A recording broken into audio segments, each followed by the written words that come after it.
예, 이번에 소개해드릴 분은 20대 초반의 여성분이신데, 이분은 이제 과민성 대장 증후군 때문에 오신 분인데요. 예, 어떤 일이냐면 신경만 써도 아니면 긴장을 해도 화장실을 가신답니다. 예, 어느 정도로 자주 가시냐면 이분이 서울에 사시는 전라도 곡성분이세요.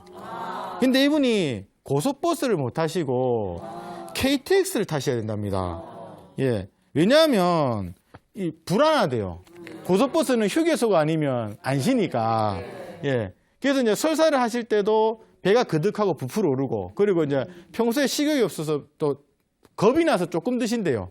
언제 뭐가 터질지 모르니까.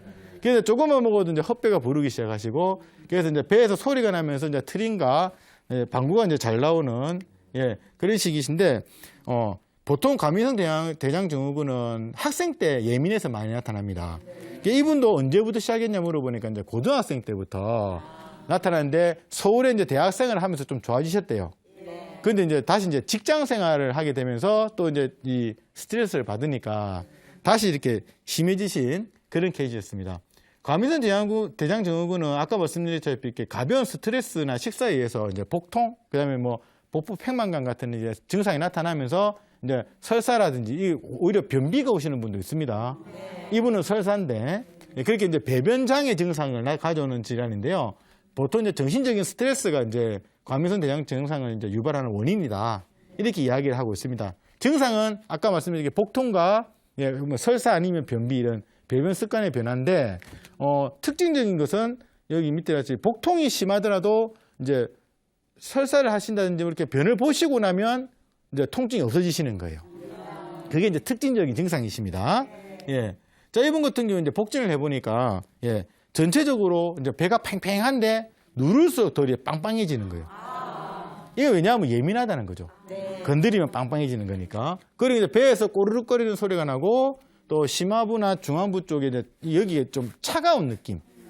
그리고 양쪽 옆구리도 이제 압통. 그게 뭐냐면 이분은 신경성이신데다가 소화기 기능이 떨어져 계신 분이라는 것을 알 수가 있는 거죠. 그리고 이제 맥진을 해보니까 신경성 맥과 더불어서 우측에 이제 비장의 맥이 좀 약한 느낌. 이거는 이제 소화 기능이 떨어졌다는 것이고, 그리고 좌측의 맥은 또 약간 긴장한 맥이 나타났습니다. 좌측은 이제 간의 맥인데, 예, 그리고 혀를 보니까 예, 양쪽에 이빨 자국이 보이면서 이제 설탕이 옅게 퍼지고, 색이 약간 연한 전형적인 기어설의 예, 개념입니다. 그러면 이분은 뭐냐면 신경성에 의해서 소화 기능이 떨어졌다는 것을 이제 딱 눈으로 보이게 되는 그런 케이스가 되겠죠. 예. 그러면 이게 또 뭐냐면 소화불량이 너무 오래 지속이 되니까 영양분을 흡수를 못 하지 않습니까? 그러니까 뭐냐면 기운이 떨어지시는 거예요. 예. 자, 이것은 이제 우리가 간비불화라고 하는데, 왜냐면 간하고 비장이 예, 서로 안 맞다. 뭐냐면 간의 기운, 스트레스죠. 스트레스가 비장, 소화기에 영향을 줘가지고, 그래서 이제 소화 기능에 이상이 생긴 병증을 이제 이야기를 하는 겁니다. 그래서 이제 스트레스를 받아서 그게 이제 소화기 쪽에 영향을 주는 거죠. 예. 그러면 증상이 뭐냐면 배가 그득하고 소리가 나면서 또 트림이 나고 그리고 방귀가 빈번해지는 증상. 아까 앞서 말씀드린 증상이랑 예, 전혀 딱 그렇게 볼 수가 있는 거죠. 자, 그러면 이제 이분 같은 경우에 치료는 신경성에 의한 거니까 당연히 좀 신경성을 좀 풀어줘야 되는 거고, 그리고 이제 위장의 기운을 돌려줘야 되는데, 아까 말씀드렸다시피 이 증상이 고등학교 때부터 시작해가지고 물론 좀 좋아질 때도 있었습니다만 오랫동안 됐으니까 기운이 당연히 떨어져 있으니까요. 여기서는 뭐냐면 기운을 안 올려주면 소화기가 잡아지지가 않습니다. 그래서 뭐냐면 기의 허를 보충을 해주는 치료를 같이 병행을 해야지만 이게 치료가 되는 겁니다. 그래서 보통 과민성 대장 증후군이라 그러면 신경성 이것만 찾게 되는데 사람에 따라서 상태를 봐야죠. 이분 같은 경우에는 단순히 신경성만 보면 치료가 안 됩니다. 왜? 힘이 없는데 어느 세월에 소화기를 좋게 해가지고 올려주겠습니까? 예. 그래서 기운을 같이 올려주면서 소화기를 잡아줘야 되는 겁니다. 예. 자, 그렇게 치료를 하니까 일단 이제 헛배 부르는 게 덜해지게 되고, 이제 그러니까 이제 헛배가 덜 부르게 되면 가스가 덜 차게 되는 거죠. 그리고 이제 외부로 다닐 때 이제 묵직하고 이런 느낌이 좀 덜 하시니까 마음이 편하죠. 예. 왜냐하면 여차하면 이제 가야 되는데, 이분이 어느 정도냐면 지하철에 화장실이 어디 있는 것까지도 외우세요. 자기 잘 가는 데는. 예, 여차하면 가야 되니까. 예.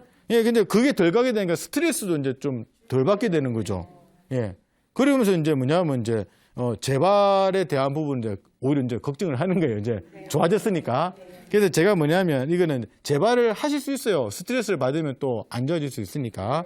그래서 이제, 어떨 때 와야 되냐. 이래 물으니까 제일 먼저 이제 식사한 후에 헛배가 부르기 시작하면, 한번 조심하고 신경을 좀 쓰시라고 얘기를 했죠. 왜? 헛배가 부르게 되면 아무래도, 예, 소화기 쪽이 이제 신경성에서 예민해지시는 거죠. 예, 그러면 이제 또 그렇게 될 수 있으니까, 초반에 관리를 잘 해가지고 치료를 해야 안 되겠습니까? 자, 이렇듯 과민성 대장 증후군에 대한 증상을, 보통적인 이제 신경성 이렇게만 봐가지고 그쪽을 치료를 하게 되는데, 환자의 어떤 그런 지금 상태를 잘 체크해서 기혈을 같이 좀 넣어주면서 신경성을 잡게 되면서 더 되게 좋아지게 된 사례를 말씀드렸습니다.